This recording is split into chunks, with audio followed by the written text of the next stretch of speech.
Hi everyone, welcome to civils maestro. आज 8 सितंबर से 11 सितंबर तक का करंट अफेयर एनालिसिस करेंगे। पहली न्यूज़ आइटम जो है वो बीपैल ट्रीटमेंट सिस्टम के बारे में है। बीपैल एक काइंड ऑफ ट्रीटमेंट का रेजीम है, ट्यूबरक्लोसिस के लिए है। ट्यूबरक्लोसिस टीबी भी बोलते हैं इसको। इसके जो क्लिनिकल ट्रायल्स वाले फेज़ में है ये ट्रीटमेंट की रेजीम अभी इसको टीबी अलायंस ने डेवलप किया है। टीबी अलायंस जो है बहुत सारी कंट्रीज़ का एक ग्रुप है और एक ये नॉन प्रॉफिट ऑर्गेनाइजेशन है। इसमें क्या है कि एक नया ये जो बीपैल ट्रीटमेंट है इसके चलते एक नई थेरेपी, एक नई टीबी ट्रीटमेंट की प्रोटोकॉल डिज़ाइन की गई है, जिसमें जो स्पेसिफिकली हाई ड्रग रेजिस्टेंस की, जो टीबी बहुत सारे बाकी ड्रग से रेजिस्टेंट होती है, उस तरीके की टीबी को क्योर करने के लिए, उस तरीके की टीबी का ट्रीटमेंट करने के लिए नया ड्रग्स का सिस्टम, नई ड्रग्स की रजीम आई है। बीपैल जो है इसमें क्या है, 6 महीने तक पेशेंट का ट्रीटमेंट चलेगा। इसमें 3 दवाइयाँ दी जाएंगी, 3 ड्रग्स दिए जाएंगे और ये तीनों ओरल रूट से दिए जाएंगे, यानी कि उसकी टैबलेट्स होंगी जिनको खाना होगा। ये जो है ये लोगों को हाईली ड्रग रेजिस्टेंट टीबी से क्योर करेगा। 3 कौन कौन से ड्रग्स इसमें इन्वॉल्व हैं? 3 एंटीबायोटिक्स, क्योंकि ये एक बैक्टीरियल डिजीज़ है, माइकोबैक्टीरियम की स्पीसीज से होता है। इसमें एंटीबायोटिक्स हैं ये तीनों ड्रग्स। तो कौन सी 3 एंटीबायोटिक्स यूज़ कर रहे हैं? प्रोटेमिनेट, देन बेडिक्विलिन एंड लाइनेजोलिड। और इसमें से जो प्रोटेमिनेट है ये न्यूएस्ट एंटी टीबी ड्रग है। बीपैल रेजीम जो है इसको टीबी अलायंस ने किया है डिस्कवर, और ये एक non profit organisation we have already discussed. उसके अलावा बीपैल के साथ क्या है कि डेली सिर्फ पर्सन को, पहले क्या होता था कि जो ट्रेडिशनल टीबी की रेजीम होती थी तो उसमें क्या था, बहुत सारे ड्रग्स लेने पड़ते थे, बहुत सारी टैबलेट्स लेनी पड़ती थी एक दिन में ही, और एक ये ट्रीटमेंट जो है काफ़ी लंबा चलता था। इनफैक्ट 18 मंथ तक ये ट्रीटमेंट चलता था। इसमें क्या है, डेली सिर्फ 3 टैबलेट्स लेनी है पहली बात, और उसके अलावा ये कंपैरेटिवली शॉर्टर रेजीम है। जो पहले वाली रेजीम थी वो 18 महीने तक चलती थी, अब ये सिर्फ 6 मंथ तक चलेगी, और इसमें comparatively laser number of doses per day, less number of tablets and less number of doses जो है लेनी पड़ेगी कंप्लीट ट्रीटमेंट के दौरान। अब थोड़े से टीबी के रिलेटेड फैक्ट देख लेते हैं। इंडिया जो है उसमें वर्ल्ड का हाईएस्ट टीबी का बर्डन है, मतलब सबसे ज़्यादा टीबी के पेशेंट जो हैं इंडिया में ही पाए जाते हैं। 2.6 मिलियन एक्टिव केसेस हैं। बहुत सारे केसेस में लोगों को टीबी होता है लेकिन उनको पता नहीं होता है। One, due to the TB being asymptomatic, कि जिस केसेस में टीबी के सिम्टम आते ही नहीं है पेशेंट्स में। दूसरा कि सिम्टम बहुत लाइट होते हैं, और तीसरा कि सिम्टम्स के बारे में लोग अवेयर ही नहीं होते हैं। तो इन 3 कारणों की वजह से बहुत सारे केसेस में पेशेंट्स को टीबी होता है लेकिन उनको पता ही नहीं चल पाता बहुत लंबे टाइम पीरियड तक। जब तक पता चलता है तब तक टीबी ने ऑलरेडी बहुत ज़्यादा नुकसान पेशेंट का कर दिया होता है। इसके अलावा 2.6 मिलियन एक्टिव केसेस हैं इंडिया में। नेक्स्ट की total number of estimated death, जो टीबी से टोटल नंबर ऑफ डेथ हुई हैं 2020 में, वो 4.93 लाख था, और ये 13% हाइयर था जितना हमने 2019 में एस्टिमेट लगाया था। 2019 के एस्टिमेट से 13% ज़्यादा डेथ्स हुई हैं कंपैरेटिवली 2020 में। India is also one of the top high burden countries for MDR, और टीबी में भी जो हाईली ड्रग रेजिस्टेंट टीबी है या मल्टी ड्रग रेजिस्टेंट टीबी है उसका कंपैरेटिवली प्रोपोर्शन जो है इंडिया में बाकी कंट्रीज़ के मुकाबले बहुत ज़्यादा है। उसके अलावा ग्लोबल टीबी रिपोर्ट 2021 के according mortality rate due to all form of TB 2019 से 2020 को अगर कंपेयर करें तो मोर्टेलिटी रेट जो टीबी का है वो 11% इंक्रीज़ किया है। अब गवर्नमेंट ऑफ इंडिया की 2 स्कीम्स हैं फ्लैगशिप, प्रधानमंत्री टीबी मुक्त भारत अभियान और दूसरा निक्षय मित्र इनिशिएटिव। तो टीबी मुक्त भारत अभियान जो है इसके अंडर क्या है कि कम्युनिटी पार्टिसिपेशन, कम्युनिटी सपोर्ट लेके आनी है और एक कैंपेन जनरेट करना इसका मोटिव है। इसका मेन टारगेट क्या है कि टीबी को कंट्री से एलिमिनेट करना है बाय 2025। वर्ल्ड लेवल पे इंटरनेशनल टारगेट है कि टीबी को 2030 तक एलिमिनेट करना है, लेकिन इंडियन गवर्नमेंट का टारगेट है कि 2025 तक हम टीबी को कंट्री से एलिमिनेट कर देंगे। इसके ऑब्जेक्टिव्स में क्या है कि बेसिकली पेशेंट को जो भी एडिशनल सपोर्ट की रिक्वायरमेंट होती है टीबी के ट्रीटमेंट के दौरान, या टीबी के पेशेंट्स को जो भी चीज़ों की रिक्वायरमेंट होती है वो उनको प्रोवाइड करना है। और इसमें क्या है कि बाकी जो ऑर्गेनाइजेशंस हैं या फिर जो भी प्राइवेट बॉडीज़ हैं उनसे कॉर्पोरेट सोशल रिस्पॉन्सिबिलिटी की फॉर्म में जो पैसा आता है उसको टीबी के इनिशिएटिव्स की ओर डायरेक्ट करना भी इस कैंपेन का एक मोटिव है। दूसरा है निक्षय मित्र इनिशिएटिव। ये जो इनिशिएटिव है निक्षय मित्र, ये इसलिए लॉन्च किया गया है कि जो एक चीज़ देखिए कि टीबी का जो पेशेंट होता है तो उसमें जो हेल्थ जो है बहुत ज़्यादा सीवियर हो जाती है, पर्सन में न्यूट्रिशनल डेफिशिएंसीज आने लग जाती हैं। तो इसमें क्या होता है कि निक्षय मित्र ये इंश्योर करवाता है कि जो भी टीबी के पेशेंट्स हैं जो ट्रीटमेंट ले रहे हैं उनमें न्यूट्रिशनल फूड उनको प्रोवाइड किया जाए, उनको एडिक्वेट और न्यूट्रिशनल फूड दिया जाए ताकि वो अच्छे से रिकवर कर पाएँ।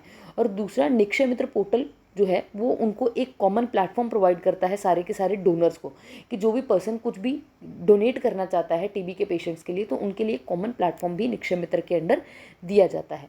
ये स्कीम के बारे में था। नेक्स्ट है शुमांग लीला। सो ये जो है ये 50th अभी शुमांग लीला फेस्टिवल की 50th इसको 50th टाइम सेलिब्रेट किया जा रहा है। सो ये एक इम्फाल में ये ऑर्गेनाइज़ किया जा रहा है। तो शुमांग लीला है क्या? बेसिकली शुमांग लीला जो है ये मणिपुर की थिएट्रिकल आर्ट फॉर्म है, थिएटर फॉर्म है। इसमें क्या होता है कि डिसेंडेड फ्रॉम लाई हरुबा। सो ये जो लाई हरुबा से डिसेंड हुआ है, और लाई हरुबा जो है ये मीती कम्युनिटी, मणिपुर की एक डोमिनेंट कम्युनिटी है मीती कम्युनिटी। तो इनका एक रिचुअल है लाई हरुबा, तो उससे ये शुमांग लीला थिएट्रिकल फॉर्म जो है डिराइव हुई है। उसके अलावा शुमांग लीला में होता क्या है कि लाइव म्यूज़िक के ऊपर ये परफॉर्म किया जाता है। और उसमें क्या होता है कि या तो सारा का सारा थिएटर या सारा का सारा जो ड्रामा है, या तो उसको सारे के सारे को मेल करेंगे या फीमेल करेंगी। अगर मेल कर रहे हैं तो फीमेल के कैरेक्टर भी मेल प्ले करेंगे, ठीक है। और अगर फीमेल कर रही हैं तो फीमेल के मेल के कैरेक्टर जो हैं वो भी फीमेल प्ले करेंगी। इसके अलावा अब जो है इसमें ट्रांसजेंडर पीपल जो है वो भी आने लग गए हैं, और इसको जब ये मेल करते हैं या फीमेल करते हैं तो उसको नुपी शुमांग लीला बोला जाता है, ठीक है। तो ये इसके बारे में था। नेक्स्ट मॉक्सी के बारे में है। मॉक्सी की फुल फॉर्म है Mars oxygen in situ resource utilisation experiment, MOXIE. तो इसमें क्या है कि मार्स के सरफेस के ऊपर अभी परसिवरेंस जो रोवर गया था उसके साथ नासा ने क्या किया था, एक एक एक छोटे से बैग के साइज़ की एक डिवाइस भेजी थी, जिसने वहाँ पे मार्स के सरफेस से कार्बन डाइऑक्साइड को यूज़ करके उसको ब्रीदेबल ऑक्सीजन में कन्वर्ट किया है। और उसने क्या किया है कि 6 ग्राम ऑफ ऑक्सीजन जनरेट किया है वहाँ 1 घंटे के हिसाब से। सो 1 घंटा काम करने पर उसने 6 ग्राम ऑफ ऑक्सीजन जो है वहाँ पे प्रोड्यूस किया है। ये नासा के परसिवरेंस रोवर मिशन के साथ गया था। उसके अलावा ये जो डिवाइस है मॉक्सी, ये लंच बॉक्स के साइज़ की है। और उसके अलावा जो है जो ऑक्सीजन प्रोड्यूस की गई है वो ब्रीथेबल क्वालिटी की है। और अगर बात करें इसको कंपेयर करना हो तो जितनी जितनी ऑक्सीजन ये मॉक्सी नाम की डिवाइस क्रिएट करती है या बनाती है वो इक्विवेलेंट है एक स्मॉल प्लांट के, कि एक स्मॉल प्लांट जितनी ऑक्सीजन क्रिएट करता है एक आवर में तो उतनी ही मॉक्सी भी कर सकती है। अब इसके अलावा जो है कि परसिवरेंस रोवर क्या है, 2020 में ये मिशन लॉन्च किया गया था। और इसके अंदर एक परसिवरेंस रोवर के साथ क्या था, एक मॉक्सी इंस्ट्रूमेंट भेजा था। उसके अलावा इंजेन्युइटी नाम का फर्स्ट एवर छोटा हेलीकॉप्टर जो मार्स के सरफेस के ऊपर फ्लाई करेगा, तो वो इंजेन्युइटी भेजा गया था इसके साथ। उसके अलावा इसका मेन टारगेट क्या था परसिवरेंस रोवर का, कि मार्स के सरफेस के ऊपर से कुछ रॉक सैंपल्स वो कलेक्ट करेगा और रॉक सैंपल को अर्थ के ऊपर लेके आएगा, जहाँ पे अर्थ के एटमॉस्फेयर में सोफिस्टिकेटेड लेबोरेटरीज में उन सैंपल्स को टेस्ट किया जाएगा और देखा जाएगा कि क्या कोई लाइफ के बायोसिग्नेचर्स हैं। बायोसिग्नेचर्स का मतलब कि क्या किसी फॉर्मेट में लाइफ पहले मार्स के ऊपर एग्जिस्ट की है या नहीं, तो इस चीज़ को किया जाएगा। नेक्स्ट मिशन के objectives, to look into the ancient microbial life, कोई मार्स पे है या नहीं। उसके अलावा मार्स का रॉक का डेटा कलेक्ट करना है, उसको अर्थ के ऊपर लेके आना है, ठीक है। एक्सपेरिमेंटल हेलीकॉप्टर इंजेन्युइटी, ठीक है, वो वहाँ पे भेजना है। उसके अलावा मार्स के क्लाइमेट और जियोलॉजी को स्टडी करना है। Then demonstrate technology for future Mars mission, कि फ्यूचर मार्स मिशन जो होंगे तो उसके लिए टेक्नोलॉजी को टेस्ट करने के लिए इसे भेजा गया है। So this was about Moxie. Next जो है committee for national cooperation policy. So national cooperation policy नई पॉलिसी बनाने के लिए एक कमेटी बनाई गई है। सेंट्रल गवर्नमेंट ने अभी अनाउंस किया है कि एक नेशनल लेवल कमेटी बनाई जाएगी नई नेशनल कोऑपरेटिव पॉलिसी को डिज़ाइन करने के लिए। अब ये जो कमेटी बनाई गई है इसको union minister former union minister Suresh Prabhu की चेयरमैनशिप के अंडर बनाया गया है। और इस कमेटी में 47 मेंबर्स होंगे जो कि सारी पार्टीज से होंगे, जितनी भी पॉलिटिकल पार्टी है, डिस्पाइट कि वो रूलिंग पार्टी है या ऑपोजिशन है, ठीक है, तो उन सब पार्टीज़ में से इसके मेंबर्स होंगे।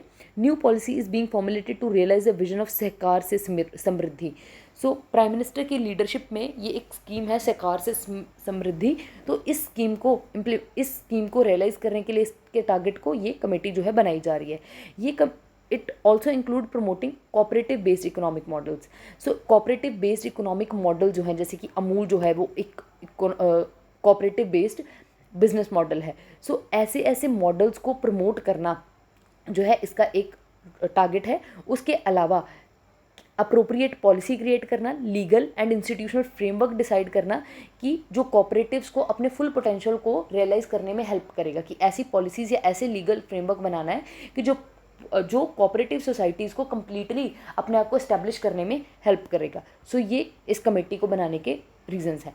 सो अब कोऑपरेटिव्स होता क्या है, इंटरनेशनल लेबर ऑर्गेनाइजेशन की डेफिनेशन के अगर हिसाब से देखें तो कोऑपरेटिव क्या है, कोऑपरेटिव एक ऑटोनोमस एसोसिएशन को बोलते हैं जिसमें कुछ लोग जिनका कॉमन, सपोजिटली कुछ लोग हैं जिनका कॉमन इकोनॉमिक, सोशल और कल्चरल इंटरेस्ट है सपोजिटली, ठीक है। अपना कॉमन सोशल, इकोनॉमिक और कल्चरल इंटरेस्ट होने की वजह से वो लोग जो है वो जॉइंटली इकट्ठे मिलके एक बॉडी बना लेते हैं जिसमें डिसीजन मेकिंग जो है वो डेमोक्रेटिकली ली जाती है, सब पार्टिसिपेट करते हैं और एक कॉमन एंटरप्राइज बना लेते हैं।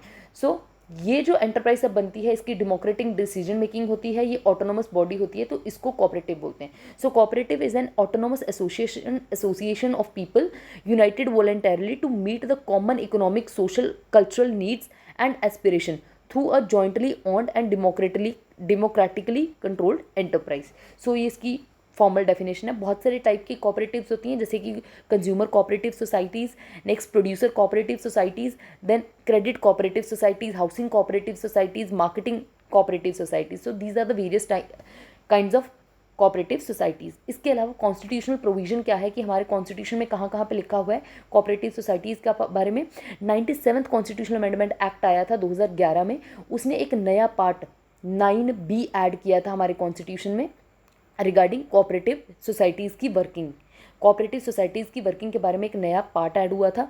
उसके अलावा कोऑपरेटिव वर्ड जो है वो आर्टिकल 19 में भी लिखा गया है, आर्टिकल 19 पार्ट 1 क्लॉज C में इसके बारे में लिखा गया है। तो ये जो है फंडामेंटल राइट है। So making cooperative society is also part of fundamental rights of citizen, so citizen can not be deprived from it. उसके अलावा आर्टिकल 43B ऑफ DPSP का आर्टिकल 43B जो है ये भी प्रमोशन ऑफ कोऑपरेटिव सोसाइटीज़ के बारे में बात करता है। और cooperate DPSP is part 4 of the constitution है, तो इसके अलग से एक पार्ट भी है कोऑपरेटिव सोसाइटीज़ का। कोऑपरेटिव सोसाइटीज़ फंडामेंटल राइट्स में भी लिस्टेड हैं और उसके अलावा DPSP में भी लिस्टेड हैं, ठीक है। नेक्स्ट न्यूज़ आइटम है भीतरकनिका वाइल्ड लाइफ सेंचुरी के बारे में। सो ओडिशा गवर्नमेंट ने थोड़ा टाइम पहले क्या किया था कि एक श्रिम्प कल्चर करने के लिए भीतरकनिका वाइल्ड लाइफ सेंचुरी में 2 कंपनीज़ को लीज दी थी कि वो श्रिम्प कल्चर कर सकती हैं, लेकिन ओडिशा गवर्नमेंट ने अभी इस लीज को कैंसिल कर दिया है। सो अब भीतरकनिका जो है वो बहुत फेमस क्रोकोडाइल कंजर्वेशन साइट है और इसमें एक तो ये क्रोकोडाइल के लिए फेमस है, अप्रॉक्सीमेटली 70% ऑफ क्रोकोडाइल जो पॉपुलेशन है वो यहीं पे है। उसके अलावा इसमें बहुत थिक मैंग्रोव फॉरेस्ट है, इंडिया का 2nd हाईएस्ट मैंग्रोव फॉरेस्ट जो है यहीं पे है। So Bhitarkanika sanctuary and wildlife sanctuary जो है क्या, ये जो है केंद्रापारा डिस्ट्रिक्ट में है ओडिशा की, ठीक है। उसके अलावा ये ओडिशा में 2 रामसर साइट्स हैं, एक चिलिका लेक है और दूसरी जो है भीतरकनिका वाइल्ड लाइफ सेंचुरी है। उसके अलावा भीतरकनिका वाइल्ड लाइफ सेंचुरी जो है इसके चारों तरफ क्या क्या है, भीतरकनिका नेशनल पार्क की बात कर रही हूँ मैं। भीतरकनिका नेशनल पार्क जो है उसके सराउंडिंग में क्या है, उसके ईस्ट में है Bhitarkanika wildlife sanctuary, Gahirmatha beach and marine sanctuary, ठीक है। और इसके जो वेस्ट साइड पे है वो है बहुत सारे स्वैम्प्स हैं जो इसको बे ऑफ बंगाल से सेपरेट करते हैं। So national park and wildlife sanctuary is inundated by, इसमें बहुत सारी रिवर्स, ये जो भीतरकनिका नेशनल पार्क है और भीतरकनिका वाइल्ड लाइफ सेंचुरी है इसके अंदर बहुत सारी और रिवर्स इसमें एंटर करती हैं, बहुत सारी रिवर्स को इंडनडेट करती हैं जैसे कि ब्रह्माणी, बैतरानी, ढामरा एंड पटशाला। तो ये 4 रिवर्स जो है इसको इंडनडेट करती हैं। इसमें 2nd लार्जेस्ट मैंग्रोव इकोसिस्टम है, वो already told you, and 70% of country के एस्चुराइन और सॉल्ट वाटर क्रोकोडाइल्स जो हैं, ठीक है, वो यहीं पे हैं। और क्रोकोडाइल का कंजर्वेशन का जो एफर्ट है वो 1975 से चल रहा है। सो ये इसका थोड़ा सा मैप है ओडिशा का। तो यहाँ पे जो है ये भीतरकनिका नेशनल पार्क है, ठीक है, और ये रिवर्स का नेटवर्क आपको दिख रहा होगा, ठीक है। और यहाँ पे ये स्वैम्प्स होंगे और इस साइड में, और ये बे ऑफ बंगाल आपको पता ही है। So this is about Odisha and Bhitarkanika national park and wildlife sanctuaries. Next news item है ह्यूमन डेवलपमेंट रिपोर्ट के बारे में। So United Nation development programme human development report, सबसे पहली बात है कि इसको रिलीज़ कौन करता है, UNDP इसको रिलीज़ करता है। ये बहुत इंपॉर्टेंट है, हर एग्जाम के पर्सपेक्टिव से क्वेश्चन डायरेक्टली पूछ लिया जाता है। सो ह्यूमन डेवलपमेंट रिपोर्ट जो है उसको UNDP पब्लिश करता है। सो इसने अभी 2021 और 22 की रिपोर्ट पब्लिश की है और टोटल 191 कंट्रीज़ की रैंकिंग की है, जिसमें से इंडिया का रैंक जो है फिर से डिग्रेड हुआ है और हमारा रैंक 132 हो चुका है। So it is for the first time in around 3 decade, पिछले 30 सालों से पहली बार हुआ है कि इंडिया का स्कोर जो है पिछले लगातार 2 साल तक डिक्लाइन ही होता जा रहा है। और इसका स्पेसिफिक रीज़न जो साइट किया गया है कि कोविड-19 पेंडेमिक जो है इसने बहुत और ज़्यादा सिचुएशन को वर्सन कर दिया है। ठीक है, और ये जो इंडेक्स है ह्यूमन डेवलपमेंट रिपोर्ट का, ये जो इंडेक्स है ह्यूमन डेवलपमेंट इंडेक्स, इसको टॉप किया है स्विट्ज़रलैंड ने। फर्स्ट नंबर पे स्विट्ज़रलैंड आया है, उसके दूसरे नंबर पे नॉर्वे है, देन आइसलैंड है। 4 इंडिकेटर्स हैं जिनके बेसिस पे डिसाइड किया जाता है कंट्रीज़ की रैंकिंग को। सबसे पहला लाइफ एक्सपेक्टेंसी, कि बर्थ के टाइम पे किसी भी इंडिविजुअल की क्या लाइफ एक्सपेक्टेंसी है। उसके अलावा मीन ईयर ऑफ स्कूलिंग, कि कितने स्कूलिंग मतलब टोटल पॉपुलेशन जो है उसमें हर किसी का कितना स्कूलिंग का ईयर है, कौन कितने साल के लिए स्कूलिंग किसी ने अटेंड की है।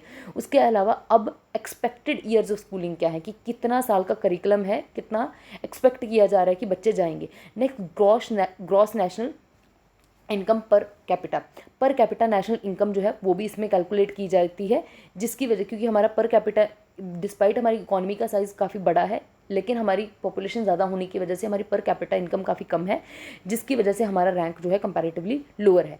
अब हम अगर अपने नेबरर्स की बात करें तो श्रीलंका का रैंक हमारे से अच्छा है, 73rd, चाइना का 79th, बांग्लादेश का 129th, भूटान 127, ठीक है, और इंडिया इन चारों कंट्रीज़ के भी नीचे है। उसके अलावा पाकिस्तान का 161 है, नेपाल का 143 और म्यांमार का 149 है। बॉटम 4 सबसे नीचे वाली 4 जो है वो सेंट्रल अफ्रीकन रिपब्लिक है 188, नाइजर है 189, चैड है 190 और साउथ सूडान लास्ट में है 191। सो ये है, ये 1990 से इसकी डेवलपमेंट के बारे में लिखा हुआ है, 1990 से कैसे इंक्रीज़ हुआ है। सो 1990 में 0.4 स्कोर आता था, उसके आगे आगे धीरे धीरे इंक्रीज़ हुआ है यहाँ पे, और उसके बाद 21 में ही कंपैरेटिवली डिक्रीज़ हुआ है। So topper Switzerland, then Norway, then Iceland है, और 132 पे इंडिया है। सो नेक्स्ट न्यूज़ आइटम है इंटरनेशनल लिटरेसी डे के बारे में। इंटरनेशनल लिटरेसी डे जो है वो 8 सितंबर को सेलिब्रेट किया जाता है ऑल अराउंड द वर्ल्ड। इसकी थीम इस साल की क्या थी कि transforming literacy learning spaces exploring opportunities and possibilities. So ये थीम तो एज इट इज़ आपको ध्यान रखनी पड़ती है, पेपर में पूछ ली जाती है। उसके अलावा ये जो दिन है ये यूनेस्को ने डिक्लेयर किया था 26 अक्टूबर 1966 को। 14th session of UNESCO general conference, UNESCO की जनरल कॉन्फ्रेंस हुई थी, तो उसमें 26 अक्टूबर 1966 को पहली बार ये बोला गया था कि ऐसा कोई दिन जो है सेलिब्रेट किया जाएगा। और 1967 में फर्स्ट टाइम सितंबर में ये दिन जो है सेलिब्रेट किया गया था। और इसका मेन एम ये है कि हमें लिटरेसी की इंपॉर्टेंस जो है वो सारे इंडिविजुअल कम्युनिटीज़ और सोसाइटीज़ में बतानी है। अब यूनेस्को क्या है, बेसिकली यूनेस्को जो है United Nation education scientific and cultural organisation है।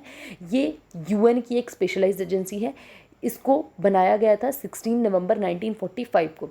इसका मेन पर्पस क्या है कि इंटरनेशनल कोलैबोरेशन इंक्रीज़ करनी है एजुकेशन, ठीक है, साइंस एंड कल्चर में, कि ताकि वर्ल्ड पीस जो है उसको प्रमोट किया जाए, कि वेरियस कंट्रीज़ को एजुकेशन, साइंस और कल्चर के मैटर्स में कोलैबोरेट करवाना है। इसका हेडक्वार्टर जो है फ्रांस में, पेरिस में है।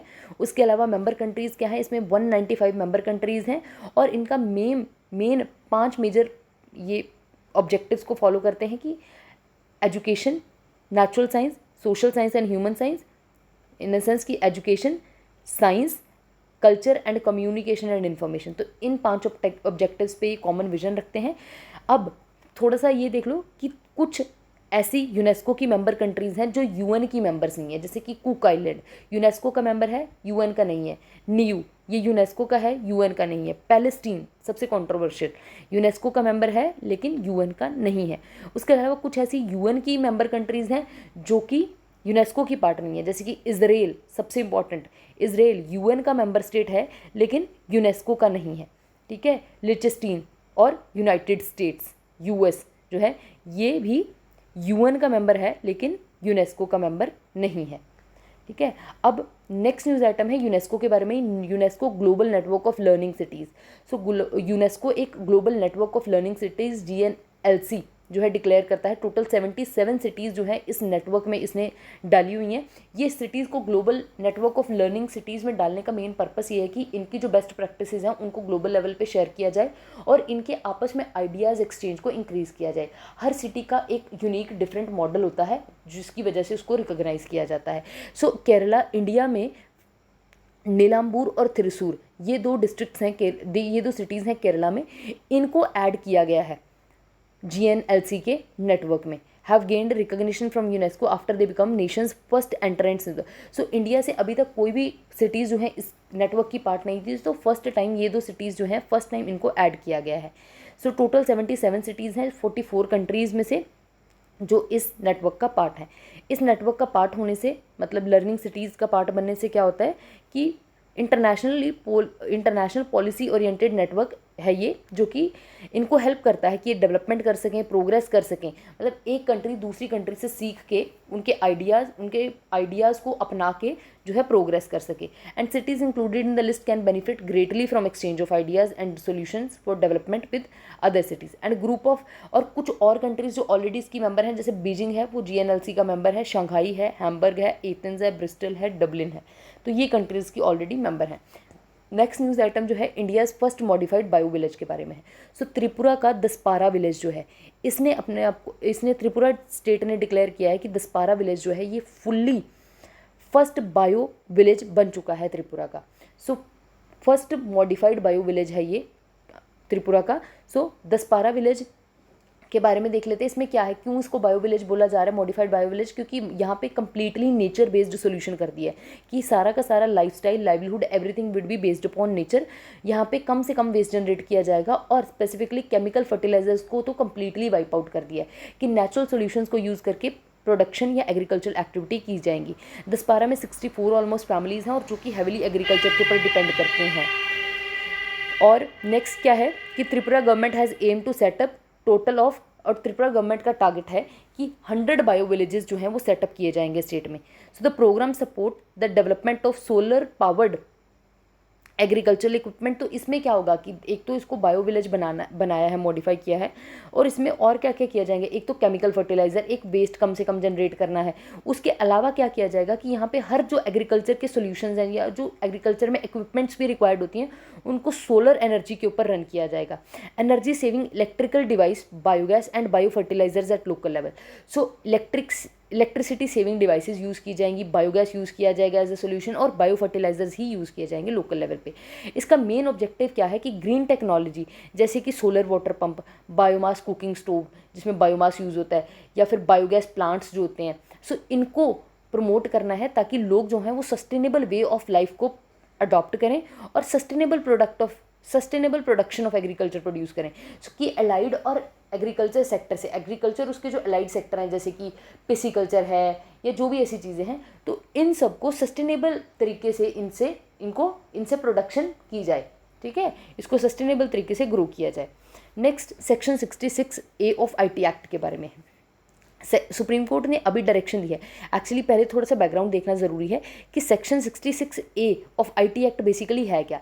Section 66 of A of IT act इसको अबॉलिश कर दिया गया है 2015 में, लेकिन ये सेक्शन कहता क्या है, इस सेक्शन के अकॉर्डिंग अगर कोई एक पर्सन किसी भी दूसरे पर्सन को किसी भी तरीके का ऑब्सीन मैसेज भेजता है ऑनलाइन फॉर्म में, डिजिटल फॉर्मेट में, तो ये पर्सन जो है कि ये मतलब ये B पर्सन है, ये 2 पर्सन है जिसके पास कंटेंट आया है, तो ये कंप्लेंट फाइल कर सकता है A के अगेंस्ट।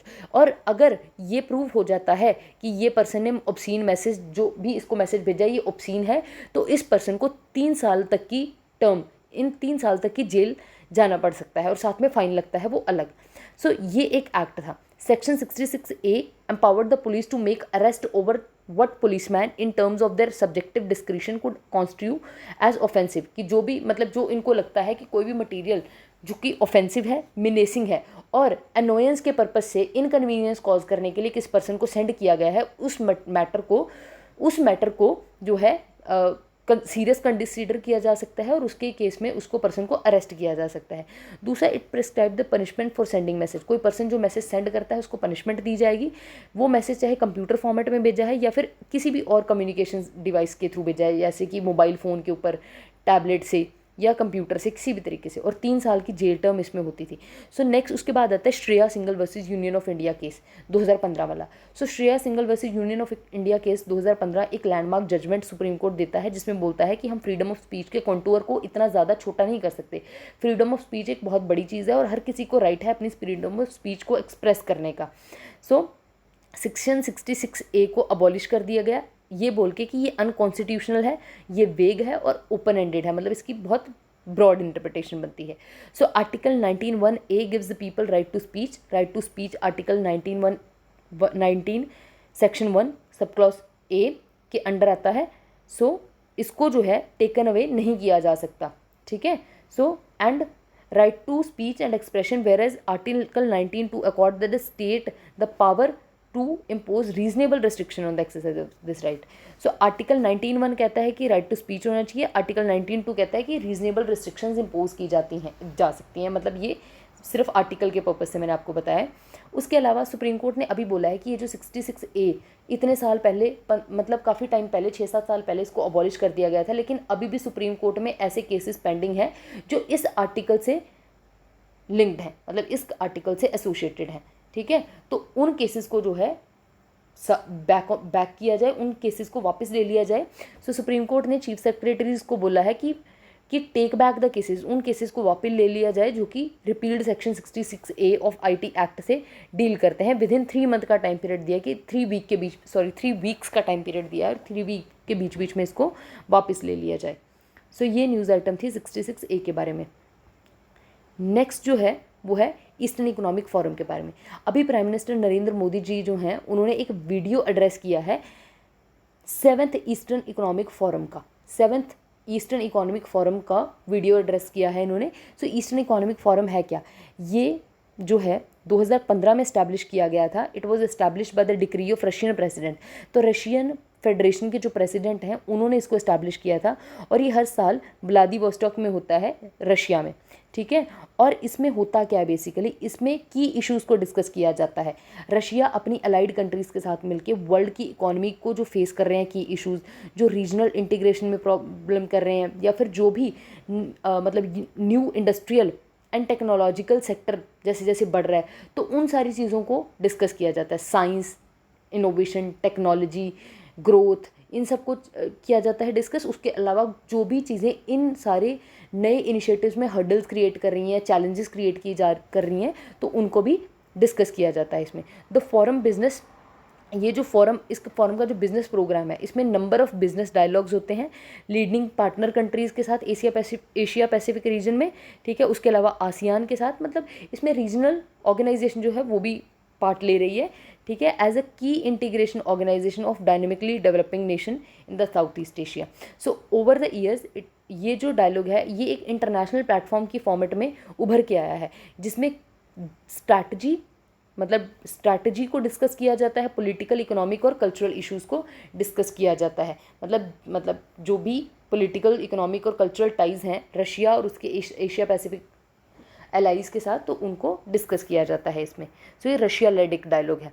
नेक्स्ट न्यूज़ आइटम है, यूनेस्को ने लिटरेसी प्राइजेस दिए हैं। So Kalinga institute of social science जो है भुवनेश्वर में, किस बोलते हैं इसको, सो इसने अभी prestigious UNESCO King Sejong literacy prize 2022 के लिए जीता है। सो ये जो Kalinga institute of social science है, इसको किस अलग अलग कैटेगरीज़ में मिलता है यूनेस्को का ये प्राइज़। किसी को सोशल साइंस के लिए मिलता है, सोशियोलॉजी के लिए मिलता है, इंटरनेशनल अफेयर्स के लिए, मतलब अलग अलग कैटेगरीज़ में मिलता है। सो कलिंग इंस्टीट्यूट जो है इसको mother tongue based multilingual education programme के लिए इसको अवार्ड मिला है। इस कैटेगरी में इसको अवार्ड दिया गया है। अवार्ड वॉज प्रेजेंटेड, अब ये जो अवार्ड है, एक सेरेमनी ऑर्गेनाइज की थी यूनेस्को ने कोट डी आइवरी में 8 और 9 सितंबर को। तो वहाँ पे इंटरनेशनल लिटरेसी डे को सेलिब्रेट करने के लिए, कब होता है 8 सितंबर को इंटरनेशनल लिटरेसी डे, तो उसको सेलिब्रेट करने के लिए जो सेरेमनी की थी, तो उसमें ये प्राइसेस दिए गए हैं। उसके अलावा every year UNESCO international literacy prizes जो हैं दिए जाते हैं focus with a focus on specific theme. इस साल जो है फोकस था transforming literacy and learning spaces.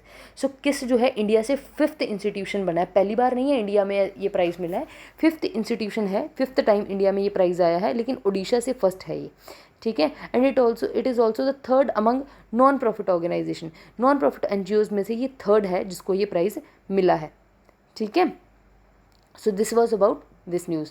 Next, bank on wheel. ये केस स्टडी की फॉर्मेट में मैं चाहती थी कि आप लोग देख लें कि अगर आपको फाइनेंशियल इंक्लूजन, गवर्नमेंट्स के एफर्ट या प्राइवेट बॉडीज़, प्राइवेट सेक्टर के एफर्ट इनटू फाइनेंशियल इंक्लूजन ऐसा कुछ आता है तो उसमें आप इसको केस स्टडी की फॉर्मेट में यूज़ कर सकते हो, bank on wheels. So HDFC bank जो है उसने अभी एक नया पायलट प्रोजेक्ट लॉन्च किया है कि बैंक ऑन व्हील्स, कि एक वैन के through HDFC bank financial inclusion गाँव में इंक्रीज़ करने के लिए गाँव से गाँव मूव करेगा एक वैन के ऊपर। मतलब वैन में सारा बैंक का सेटअप होगा, ठीक है, मतलब जो भी अकाउंट ओपनिंग, डिपॉजिट, क्रेडिट, ऐसी सारी फैसिलिटीज़ के लिए।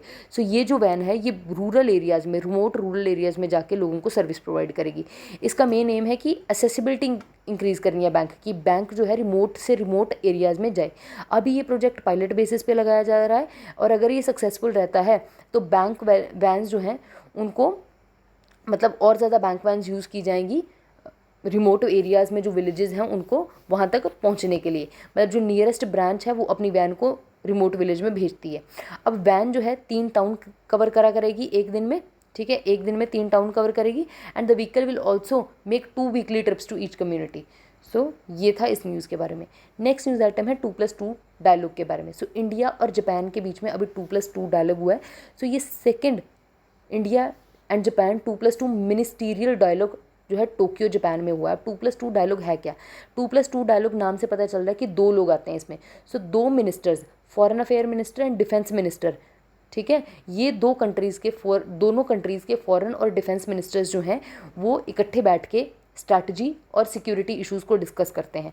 अब 2+2 डायलॉग जो है इंडिया का अपने एलाइज के साथ है। सो किस किस कंट्री के साथ है? इंडिया की ये जो क्वाड ग्रुपिंग, आपको पता होगा कि एशिया पैसिफिक रीजन की एक क्वाड ग्रुपिंग है, ठीक है। क्वाड ग्रुपिंग जो है ये चाइना की असर्टिवनेस को काउंटर करने के लिए बनाई गई थी। इसमें कौन कौन है?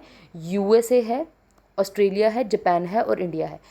सो इंडिया का जो 2+2 डायलॉग है वो US, ऑस्ट्रेलिया, जापान के साथ है और उसके अलावा क्वाड मेंबर्स के साथ है। उसके अलावा रशिया के साथ हम हर साल ये करते हैं कंडक्ट, ठीक है, हर साल नहीं, इन द सेंस कि इस डायलॉग को कंडक्ट करते हैं। इंडिया जापान का 2+2 डायलॉग जो है, India and Japan 2+2 dialogue were held their inaugural 2+2 ministerial in November 2019 कि मिनिस्टर्स के बीच में ये मीटिंग जो फर्स्ट टाइम हुई थी तो 2019 में हुई थी। उससे पहले सेक्रेटरी लेवल पे ये मीटिंग जो है पहले से हो रही थी 2010 से।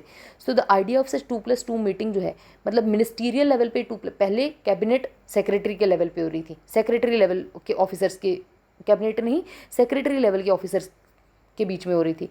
फिर ये मिनिस्टीरियल लेवल पे ये जो आइडिया है ये मोदी और एबे की, शिंजो एबे की जो मीटिंग हुई थी अक्टूबर 2018 में टोक्यो में, तो उसके बीच में ये दोनों कम अप किया था इन लोगों ने कि ऐसा डायलॉग भी लाया जा सकता है, ठीक है।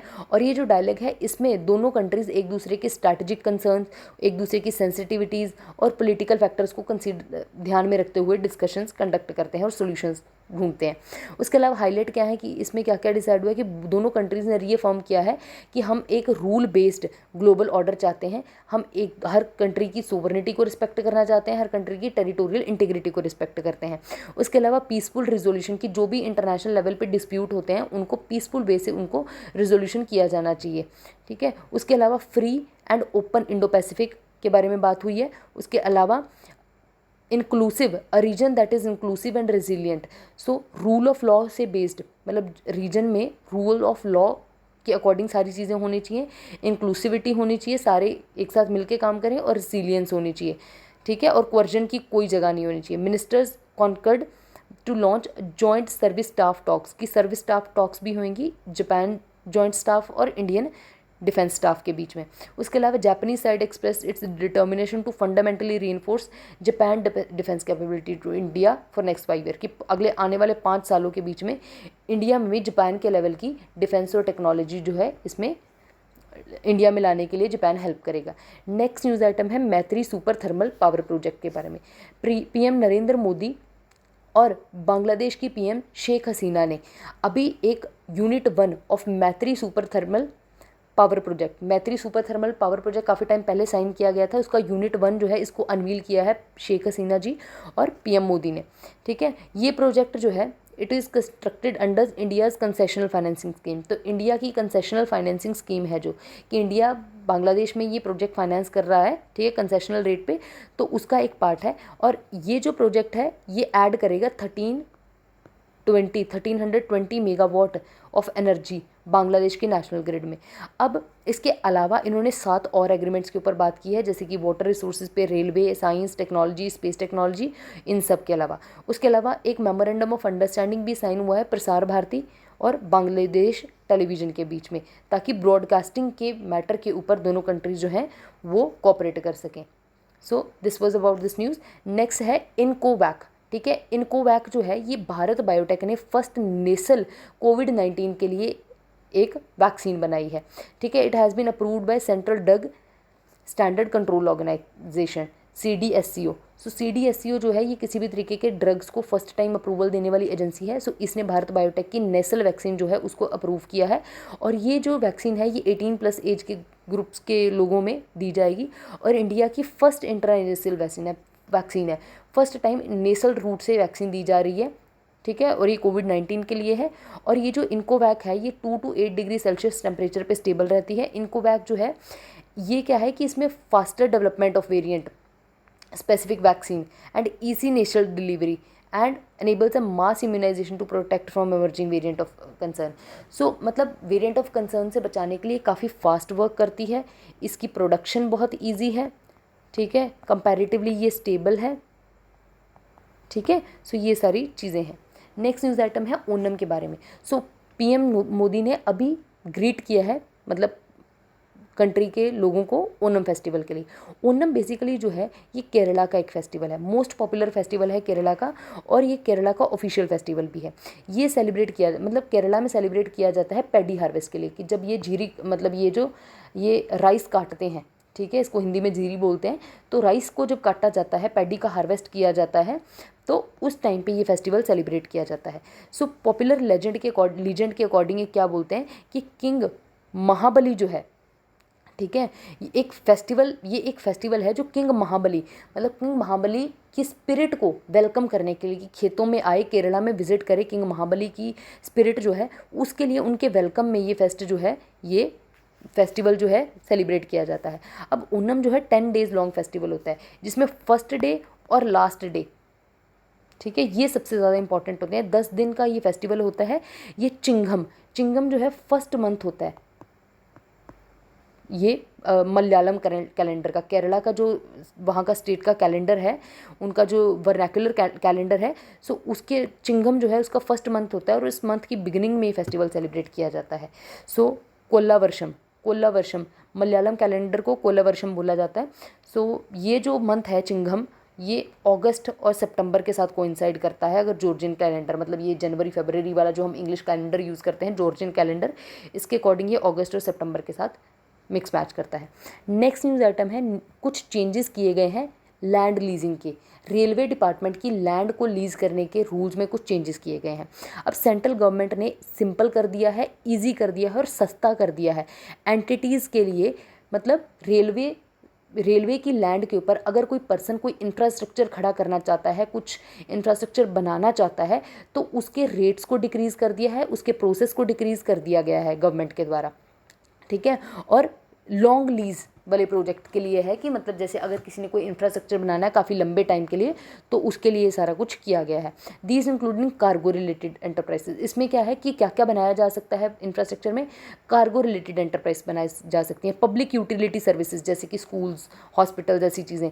रीन्यूएबल एनर्जी का प्रोजेक्ट लगाया जा सकता है, ठीक है, तो इवन स्कूल, ऐसी चीज़ें इसमें बनाई जा सकती हैं। एक बैकग्राउंड क्या है, प्राइवेट प्लेयर्स जो हैं कार्गो मूवमेंट बिजनेस में, ठीक है, उन्होंने गवर्नमेंट को मतलब private players in cargo movement में जो प्राइवेट प्लेयर्स हैं उन्होंने गवर्नमेंट को रिक्वेस्ट किया था कि गवर्नमेंट जो है लैंड लीजिंग रेट की, लैंड को लीज करने का जो प्राइस है, रेट है, उसको कम करे, ठीक है। सो इंडियन रेलवे अभी तक क्या था कि इंडियन रेलवेज जो था तो वो रेलवे लैंड को लीज पे देता था एनुअल लीज चार्ज ऑफ 6% के लीज चार्ज पे, और उसके अलावा अगले 35 साल के 7% की एस्केलेशन होती रहती थी, ठीक है। लेकिन अब पॉलिसीज़ चेंज की गई हैं। अब क्या किया है कि न्यू लैंड पॉलिसी के अंडर, ठीक है, अगर किसी को कोई कार्गो टर्मिनल बनाना है या कार्गो रिलेटेड एक्टिविटी करनी है तो उसमें क्या होगा कि 1.5% उसका मार्केट वैल्यू का जो भी लैंड की मार्केट वैल्यू है उसका 1.5% जो है 1.5% जो है